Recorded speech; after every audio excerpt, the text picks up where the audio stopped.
Good morning and welcome back to A Moment of Hope with Upward Transitions. This morning we have with us our CEO, Perry-Ann Pulliam. Good And morning. Good morning. How are you this morning, Perry-Ann? Good. I'm trying to get myself centered. Yeah. We're going to talk a little bit about just a little bit about the past year and about what we've got coming up for the holidays and a little bit about next year. I thought I'd just ask you in brief to go over some of our wonderful fiscal year 2023 results. Oh my gosh, 2023 was such an amazing year. We were so busy helping people in need. We actually helped more people than we've ever helped before. We had nearly 4,000 individuals come to us for assistance. And that just shows people in our community really need our help. And we're glad that we're out there. Our case managers were amazing, helping people regain their identity by retrieving legal documents and state IDs, as well as helping pay rent and utilities to help people avoid homelessness altogether. And I think we should also mention the surveys that you guys do and the wonderful results we get, people feeling more hopeful. Yeah. And isn't it 78% of them feel are still stable after a year? And I don't remember the exact number. Yeah. Okay, so a couple of things that we do is we survey everyone who we provide assistance to and ask them how they're feeling. Did our assistance help them? And the results are overwhelmingly positive. About 75% of the individuals who we follow up with tell us that they are feeling more hopeful after receiving our assistance, and we did help them solve their problem. We also reach out to individuals who receive assistance for homeless prevention, which is paying rent and utilities to avoid eviction. And 74% of those individuals indicated to us that they were still housed with utilities connected a year after we provided assistance, which is our goal. We want to prevent eviction, avoid homelessness, and stabilize families, avoid traumatization for children especially. One of the things that I didn't realize, and I think a lot of people don't realize, is that we don't just help them pay rent and utilities, but our caseworkers work with them on getting a plan to go forward and help them get in touch with benefits, I guess. Yeah. So one of the things our case managers do when they're assisting someone with rent and utilities is they actually go over a budget, and they discuss expenses and income and talk about ways that a family might save money. Sometimes what we might find is a family is struggling to pay rent or utilities, but they have a very large grocery bill and they're not accessing either food pantries or SNAP benefits. And if they're eligible for those items, we want to make sure they're utilizing them so that they can save that money to put toward paying rent or utilities or other necessary needs. Oftentimes, if there's a car problem or someone sick in the household and you lose hours at work, you're not making enough money to pay that rent anymore. So we want to show people how to budget better and to hopefully prepare for these types of things that come up, because we all experience them from time to time. So look at the budget and see where can you save money. Also, we talk to them about, possibly increasing their income. There are some wonderful training programs out there that we can refer clients to learn more job skills so that they can get a better paying job and support their families better. One thing I wanted to ask, and this is probably unfair, I don't know, I didn't prepare you for this, so I don't know if you know where your numbers are, but we helped more people than we've ever helped before last year. Did we also see more people than we've ever had before come to us for help? Do we think there's a higher number of people in need based on the people that came to us? I would say yes. I kind of figured, but I didn't want to assume. We have been really busy this past year. We have a lot of events that we use to enhance what we do. Thought maybe we could just talk about a few of the most recent ones. My favorite was the Day of Caring. Yes. That we did with the food truck. Yes. Day of Caring has been one of our favorite days each year. It's a United Way event that gives the community the opportunity to come out and support our local nonprofits by volunteering. Upward Transitions has always done something a little unique in that we plan an event for our clients and have members of the community come out, excuse me, to support our clients. In the past, we've done a cookout in our parking lot and cooked hamburgers and hot dogs, and it's traditionally been sponsored by Forvis, which is a wonderful accounting firm here in Oklahoma City. And after COVID, we took a couple of years off during COVID, and after COVID, we thought we'd make a fun little twist on that. And we had some wonderful friends, David and Barbara Moore from Lolly and Pop's food truck, offered to come and make funnel cakes and taquitos and chicken fries for our clients here in our parking lot. And we thought, you know what, that would be fun. Something different that most of our clients who are either living in a shelter, possibly living in their car or in the streets, or just simply living in the area in poverty, don't get to go have funnel cakes. And I swear we were in the parking lot and we were all covered in powdered sugar. And it was hysterical and it was fun and people were laughing and having a great time. And I talked to several people who said, you know, I haven't had a funnel cake in 5 years, or I've never had a funnel cake in my life. Life is not complete without a funnel cake, guys. So it was just such a lovely time to have. I think we had about 200. Yeah. Thank you. I was like, was it 200? Yes. We had about 200 individuals come, kids, adults, just sitting in the parking lot, listening to music, having some great carnival food. And it was a beautiful afternoon back in October. So we really loved doing that. Another thing I noticed about that I liked was it wasn't just that. I mean, when I would walk around and look and talk to people, I noticed often at any given table, one of the case managers might be sitting there finding out if people needed services or just talking and getting to know them, and everybody was laughing, and it was just a really nice atmosphere and a really warm, very fun thing to do for people that I don't think anybody does normally. Yeah, it's, it's very laid back, very casual, and it is an opportunity for our staff and also our board members and other volunteers to come out and just have a more casual environment with our clients where we're not here doing business, taking care of things for them. We're there to give them a good time and talk to them a little bit. And oftentimes we do identify that they have a need and then can follow through with that. And sometimes it's the first contact a client has had with us. I do remember a couple of years ago, we had a family come to our cookout. They were pretty new to Oklahoma City, had been here about a week. Their house had burned down in Arkansas, and they decided, we need a change. So they moved to Oklahoma City.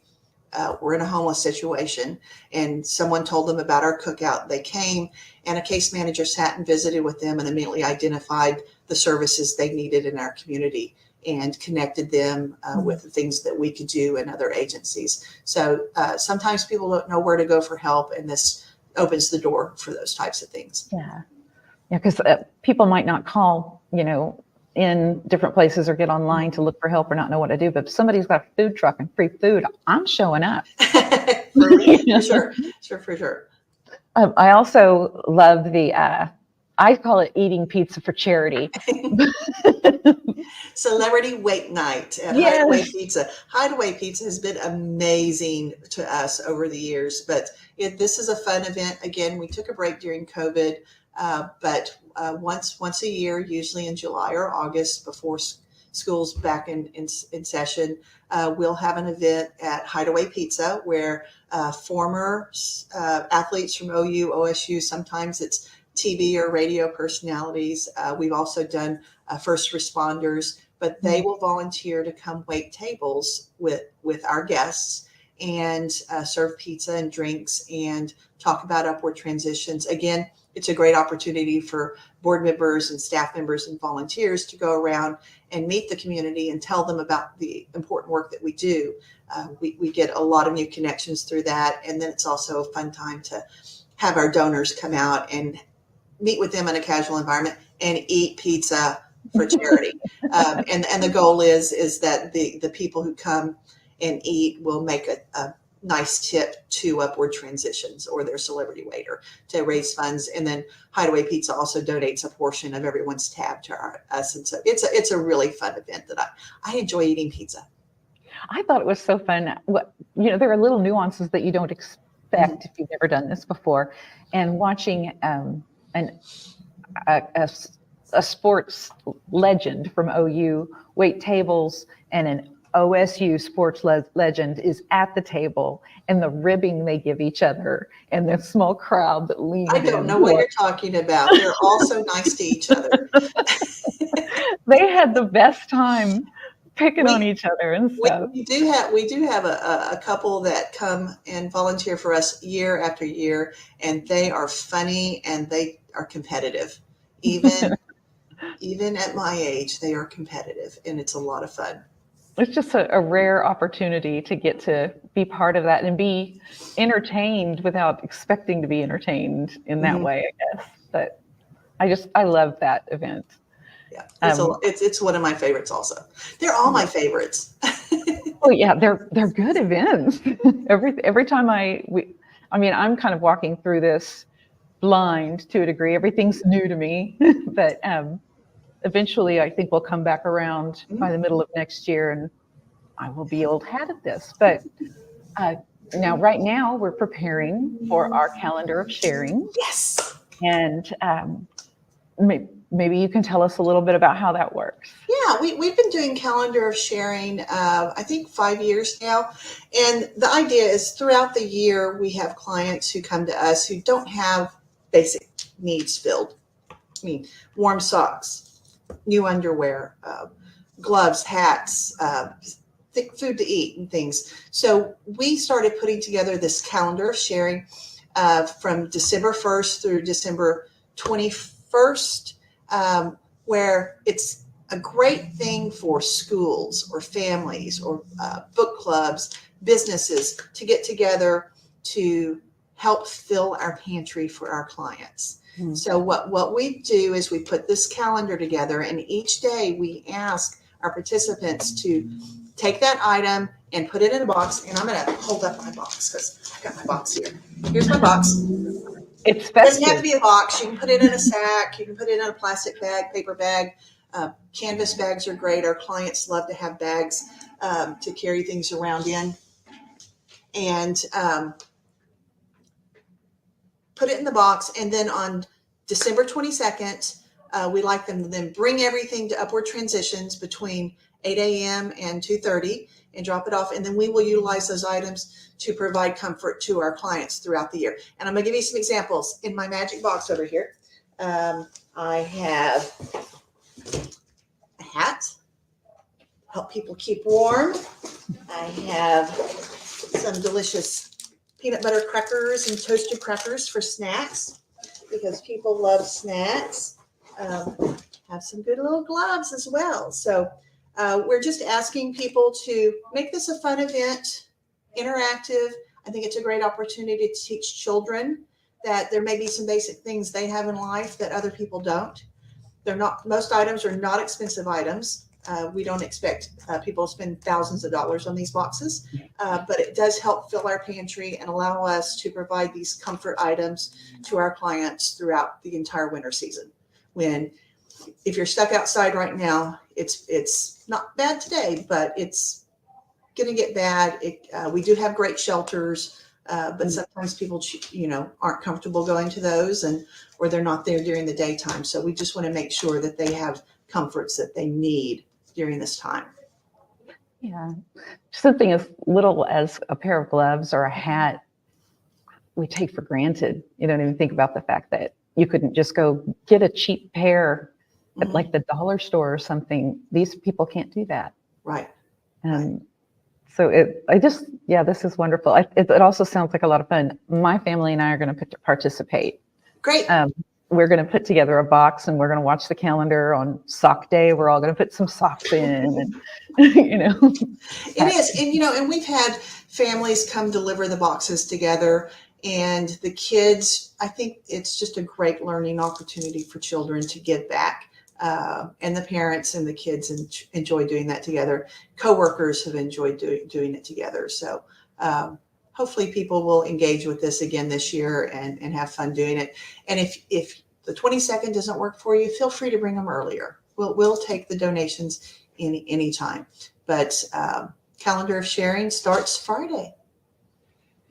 And it would be a great idea also for a church youth group. I just thought of that. Mm-hmm. Yeah, any group of people. I think it works great with any group. And we've received boxes from, like I said, families, Bible schools have done it. We've had a whole school we got so many socks one year. It was awesome. Socks is one of the number one things we're requested of from our clients is clean, warm socks. Oh, I imagine. Yeah. Well, I make sure to follow us on Facebook, on LinkedIn, on YouTube, on X, which used to be Twitter, and on Instagram. We will have the link to the full calendar on all of those sites and the dates and the details. So that's the best way to get the information that you need. And it's also going to be on our website. Again, it starts December 1st. And goes all the way through to the 21st. And the 22nd is the deadline. You can drop your stuff off at any time. The 22nd is the deadline at 2:30 at the latest. So I just want to make sure and get that out there. Yes. I also want to mention that we have a couple of important dates coming up later in 2024. But I want to make sure we mention that we're going to a very special place for our American tourist event. And I wanted to let you say just a little bit about that before we go. Oh yeah. I sound like a broken record, but American Tourist is truly an amazing fun event. This is our major fundraiser that we have annually. This year it'll be at the Farmers Market, but our theme for American Tourists this year is New Orleans. Yes. So if you like a little Mardi Gras and maybe a little hurricane and a little, bluesy jazz music and great food, plan to come to see us. It's May 10th, 2024 at the Farmers Market down just across the street from us pretty much. And invitations will go out in probably April, but we'll get a save the date out. And the information, I believe, is already on our website. If not, it will be soon.